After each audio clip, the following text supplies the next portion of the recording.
നമസ്കാരം, സ്പോർട്സ് ഇൻഫോയിലേക്ക് സ്വാഗതം. Indian super ലീഗിന്റെ കഴിഞ്ഞ സീസണിൽ ഗോൾഡൻ ബൂട്ടുമായി മടങ്ങിയത് കേരള ബ്ലാസ്റ്റേഴ്സിന്റെ ഗ്രീക്ക് സ്പെഷ്യൽ ദിമിത്രിയോസ് ഡയമൻഡക്കോസ് ആയിരുന്നുവെങ്കിൽ അതേ ഗ്രീസിൽ നിന്നും ക്ലബ് കരിയറിൽ 100-ലധികം ഗോളുകളും 30ഓളം അസിസ്റ്റുകളും തൻ്റെ പേരിൽ കുറിച്ചിട്ട ഗ്രീക്ക് ഇന്റർനാഷണൽ നിക്കോളാസ് കരേലീസിനെ സ്വന്തമാക്കുകയാണ് നിലവിലെ ഇന്ത്യൻ സൂപ്പർ ലീഗ് കപ്പ് ജേതാക്കളായ മുംബൈ സിറ്റി FC. 2024-25 സീസണിലേക്ക് മുംബൈ സിറ്റി FCയുടെ മുൻനിരയിൽ തകർത്താടാൻ മുംബൈ സിറ്റി FC പ്രതീക്ഷിച്ചതെന്തോ ആ പ്രതീക്ഷയ്ക്കൊത്ത താരമാണ് കരേലീസ് എന്ന് പരിശീലകൻ പീറ്റർ ക്രാക്റ്റിയും സമ്മതിക്കുമ്പോൾ വരുന്ന സീസൺ ഈ ഗ്രീക്ക് സ്പെഷ്യലിൻ്റേതാവുമോ എന്നതറിയാൻ കാത്തിരിക്കേണ്ടിയിരിക്കുന്നു.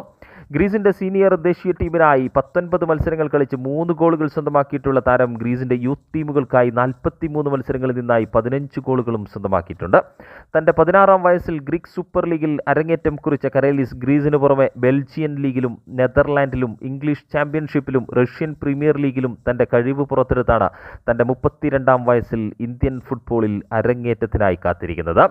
ഗ്രീക്ക് സംഘങ്ങൾക്കായി യുവേഫ യൂറോപ്പ ലീഗിൽ പന്ത് തട്ടി 12 മത്സരങ്ങളിൽ 4 ഗോളുകളും സ്വന്തമാക്കിയ താരം ക്ലബ് കരിയറിൽ ഇതുവരെ 361 മത്സരങ്ങളിൽ ബുട്ടണിഞ്ഞിട്ടുമുണ്ട്. കരേലീസിൻ്റെ ഫൈനൽ തേർഡിലെ മികവും ലീഡർഷിപ്പ് ക്വാളിറ്റിയും പരിചയസമ്പത്തും ഒക്കെ വരും സീസണിൽ മുംബൈ സിറ്റി FCക്ക് ഗുണം ചെയ്യും എന്ന് തന്നെയാണ് ആരാധകരുടെ പ്രതീക്ഷയും.